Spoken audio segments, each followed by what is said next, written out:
once again at how to set up Android side of Visual Studio. So if you are building mobile apps, .NET MAUI or Xamarin, you need an emulator to test your apps. So by the end of this video, know how to install the Android workload in Visual Studio 2026. Set up the Android emulator, run your first test app on it. Now, before we do so, please make sure you subscribe to the channel if you haven't. Let's get straight into it. So as you can see, I've got Visual Studio 2026 open. Okay? And as you can see from behind, I've also opened the Visual Studio installer. Get us started. Let's go ahead and install the Android workloads so that we can get started. To do so, let's go ahead and open our Visual Studio installer. If you are not on this page here, look at under the Visual Studio 2026 and then click on Modify. So once you click on Modify, you're taken to this page, or this dialog will be opened, showing the workloads, individual components, and whatnot. So this is what we're going to do. So as you can see, we've got a bunch of components that we can select from. But for this video, this is what we need. We need the .NET multi-platform application UI development. So this will help us build Android, iOS, Windows, and Mac apps from a single code base using C# with .NET MAUI. Otherwise, you can also select mobile development with C++. Okay, so this will actually do the same thing. So obviously, the mobile development with C++ will help you build a cross-platform application for iOS, Android, or Windows with C++. Okay, but let's go ahead and select the .NET multi-platform app UI development. So once we select it, let's go ahead and have a look at the components that will be installed. So here, obviously, we've got all the checked, and then we've got the optional quickly. To get us started, we have to make sure that you check this box, Android SDK, okay? And then all of this will be included as well. Once you've selected this bit, make sure you download and install it. Also click on the individual components and then type in USB on the search side. So you can also add the USB device connectivity. This will actually help you connect to your physical Android device Visual Studio. Okay, we'll look into that later on. Yeah, but for this video's sake, let's concentrate on what we do in terms of creating our Android emulator.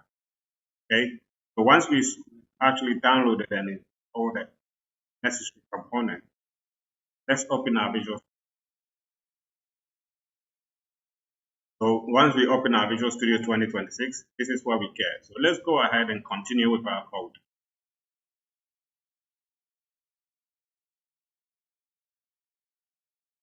For now, as you can see, we've got the Visual Studio opened without any project. Okay, continue. Let's go ahead and click on Tools and then Android.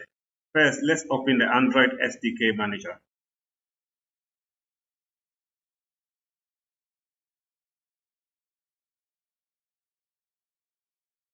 So here we have the SDK and tools open here. So this is what we will do. Let's go ahead and install a bunch of components that we. So as you can see here now, we've got the SDK platform levels. Yeah. So you can select whatever platform level or API level that is applicable. Okay. So as you can see here now, I've actually selected the latest ones. Android platform 36, 35.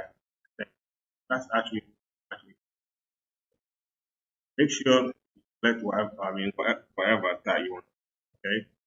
After that, let's click on the. So here, as you can see here now, we've got Android Emulator. Make sure you select the Android Emulator, and make sure you select the SDK to done done. And also make sure also select the Android Emulator hypervisor driver. Okay, so this will actually install this driver. Also find the extras. Make sure as you can see, I actually selected the USB driver. You can add this USB driver able to connect to your physical device. Okay, and then you can also use the Intel x86 emulator separator, the HASM, which is obviously duplicated, but just so you know. Okay, so once you're done with all of this, you might want to restart your Visual Studio for all the changes to take effect. Once that has been achieved, close this page, then open our Visual Studio again, go back to the tools, and then Android, select Android Device Manager.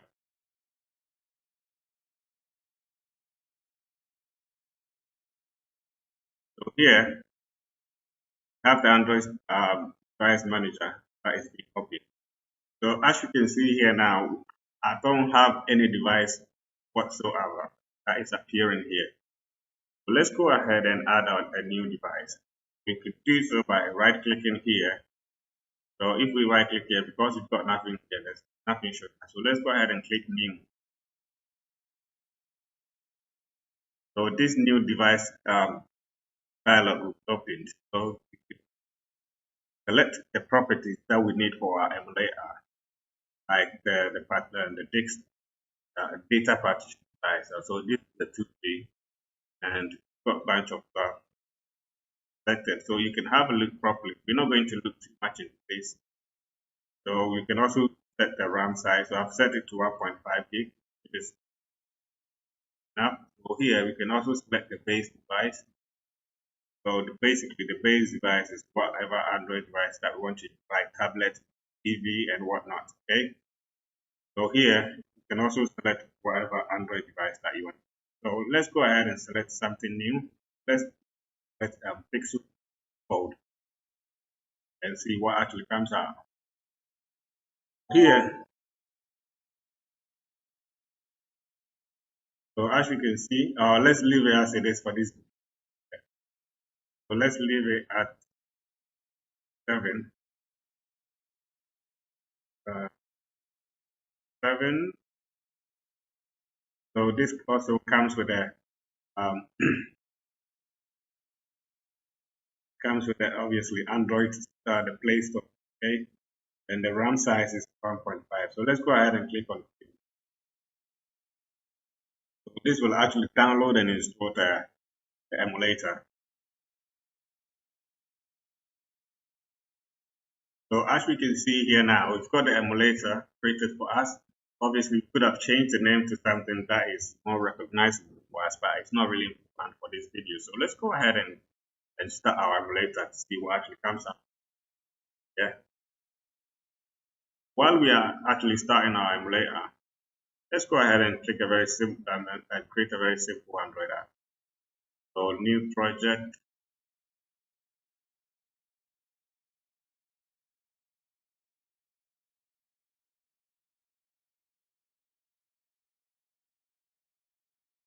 So let's accept.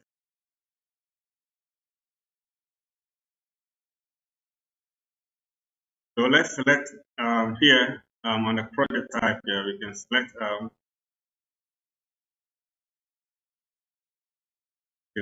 mobile, Android, something like that. So as you can see here now, we have the emulator running now. Just gonna get it here.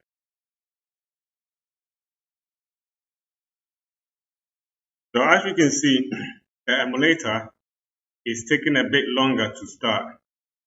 So what I'm going to do is I'm going to leave this video here for now. As by we've done with the basics, by now be able to start the emulator. So I'll leave this video here for now. Stay tuned for the next video straight away. Bye bye.